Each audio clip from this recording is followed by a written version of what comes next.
Welcome to The Explainer. Today, we're diving into a truly fascinating social shift. And honestly, just as importantly, we're going to look at the specific, highly effective research method sociologists used to actually uncover it. We're exploring how on earth we measure something as deeply personal and kind of fluid as human ambition. Because as you'll see, the tools we use to ask questions, they completely change the answers we get. So let's just jump right in by asking a fundamental question. Think about it. How do sociologists discover the true underlying career ambitions of young women? I mean, you can't exactly just look at official statistics to understand someone's hopes and dreams, right? Sure, stats might tell us what jobs people actually have, but they don't tell us about the meanings, the motives, or the shifting aspirations behind those choices. To find that out, you literally have to talk to people. But, and this is a big but, how you talk to them matters immensely. This brings us to a really dramatic historical shift. We're talking about the stark contrast between traditional expectations, where girls were largely expected to prioritize marriage and motherhood, and the modern reality. Today, girls are striving for career and independence, aiming for high professions like medicine and law. It's a massive, massive transformation in identity. And to document this exact shift, the famous sociologist Sue Sharpe conducted some absolutely pivotal research, first in the 1970s and then again in the 1990s. She recognized that increased employment opportunities and the feminist movement were raising expectations and giving women real financial independence. But she knew she couldn't just hand these girls a basic, boring survey. She needed the exact right tool to uncover these deep, personal ambitions authentically. So to do this, she chose the unstructured interview. Rather than a rigid list of set questions, this is basically a flowing conversation between the researcher and the participant, where the questions are based entirely on the responses given. Instead of forcing participants to just, tick boxes, it's flexible. If a girl mentioned a sudden interest in science, Sharpe could adapt and ask her more about that right on the spot. It's much more natural. Now, what makes this method so incredibly powerful is how it allows the researcher to build rapport. That's a trusting connection with participants. Think about it. If a total stranger approaches a teenager with a clipboard and coldly asks about their deepest fears or goals, they probably won't get a genuine answer. Unstructured interviews allow the researcher to act a bit more like a friendly listener, making the girls comfortable enough to share their true, unvarnished ambitions. Which brings us to the first part of our PET evaluation framework: theoretical factors. Seeking the truth.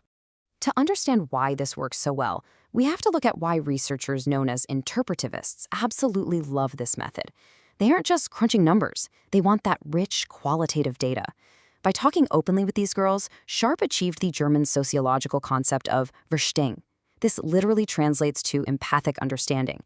Basically, walking in someone else's shoes. You aren't just observing them from the outside. You're truly understanding why a career has become such a central part of their identity.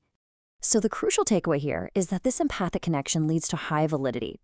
And validity just means how well a piece of research actually reflects the reality it claims to represent.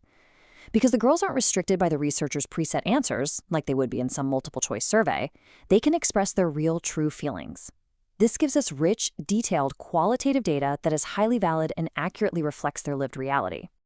Next up in our evaluation, we have practical factors, the real-world costs. Uncovering all those authentic aspirations, well, it comes with some pretty severe real-world logistical costs. Building that much needed rapport is highly time-consuming and, honestly, really expensive. You can't just blast out 100 web-based questionnaires in an hour. It also requires specific training so the interviewer can guide a conversation without asking leading questions. Furthermore, because every single conversation takes its own unique path, the method is unreliable, meaning it's nearly impossible for another researcher to just replicate the exact same study.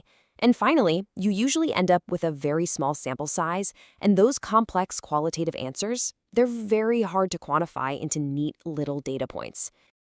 And our final evaluation point: ethical factors, protecting the participants. Ethics are absolutely crucial when you're asking individuals to open up about their personal lives and their futures. Researchers have a strict moral duty to secure informed consent. That means explaining exactly what taking part involves and how the data is going to be used. They also have to handle sensitive topics with extreme care. In an unstructured interview, a participant might unexpectedly bring up something really distressing, and the researcher has to navigate that carefully so they don't cause emotional harm or invade their privacy. It's a delicate balance for sure. So, When we weigh all of this together in our PE evaluation scorecard here, a really clear trade-off emerges. The massive theoretical benefits, like getting that in-depth data, achieving Verstehen, and securing high validity, are directly balanced against the harsh practical realities. The exact same flexibility that allows you to handle sensitive ethical topics is what makes the studies so highly time-consuming, expensive, and ultimately unreliable. It's kind of like a giant puzzle where every piece has a trade-off. I'll leave you with this provocative thought to consider today. When evaluating monumental research like Sue Sharpe's, which successfully captured the changing ambitions of an entire generation of girls, we really have to ask ourselves, is the heavy practical cost in time, money, and unreliability worth the incredible valid truth it uncovers?